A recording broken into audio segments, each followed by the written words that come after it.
the heart of a volunteer is not measured in size, but by the depth of the commitment to make a difference in the lives of others. The recipient of the second Jacqueline Kennedy Onassis Award made a commitment over 20 years ago that requires love, patience, and oftentimes critical care. Please turn your attention to the screens to see who our second Jacqueline Kennedy Onassis Award recipient is.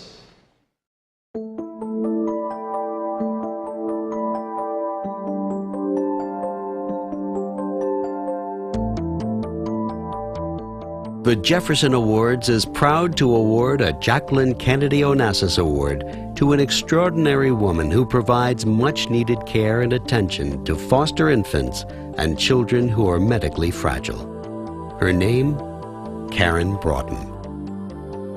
Karen lives in Madison County, Tennessee, which has a high rate of premature births. Poverty is a contributing factor. Many premature babies are medically fragile, requiring complicated medications, oxygen, monitors, and ventilators. As a result, many disadvantaged families do not have the stability or resources to provide this care, and these children need foster care help. That's where Karen Broughton comes in. A respiratory therapist by trade, Karen has dedicated much of her life to caring for this special population of foster children. Her commitment is so great that she left her career to care for them full-time.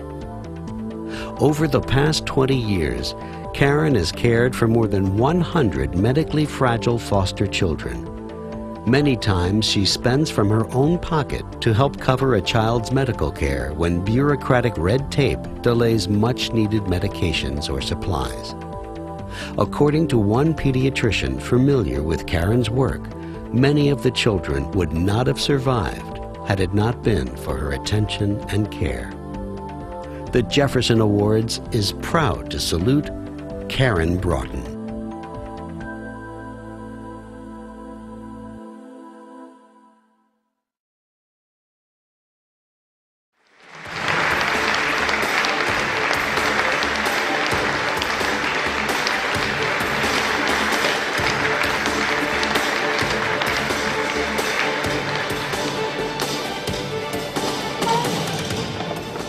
Join me in welcoming Karen Broughton, representing the Jackson Sun from Jackson, Mississippi.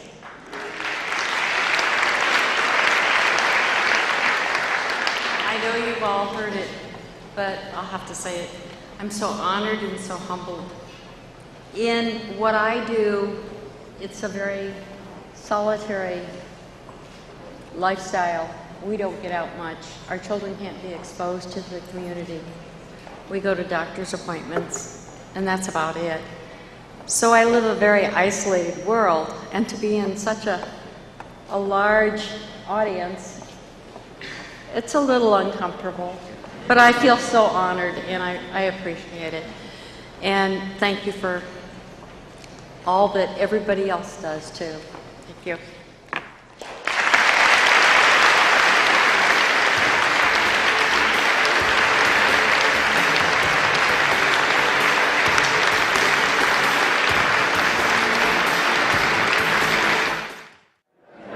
When we started with our first child, we moved to Jackson, Tennessee, and the Department of Children's Service said they never had any medically fragile children. And shortly after that, we've been full ever since.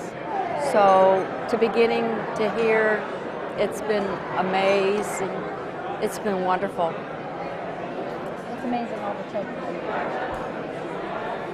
Oftentimes I thought about quitting, and then I look back and I see how many kids we help within that period of time, and so I guess there's no quitting, no stopping.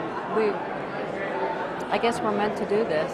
What would you say to encourage other people to volunteer in the Jackson, Tennessee community? There is so many ways they can volunteer. It's not just with the children, it's with the adults, with the youth. There's so many people needed out there, and I think it's mainly people are willing to do it if they know what to do, if they're given a direction and a suggestion. They'll do it. The people will come forth with that. Jackson's great. Good. You look awfully nice today. Thank you very much. And you are here for 2 or 3 days, is that? Yes, I am. I am a foster parent for medically fragile infants and terminal infants. For little bitty. They're mainly preemies, and we get them from. How many do you have at one time? Normally 2, as many as 4, but we've been doing it for 22 years and over 100 kids. Now, they're our kids, our community kids. How young our are they? Well, most of them are preemies, and they're not even due when I get them out of the hospital. So I've done a lot of work with Senator Dodd to try. We passed a preemie bill. We've been watching guys to try to babies are born premature.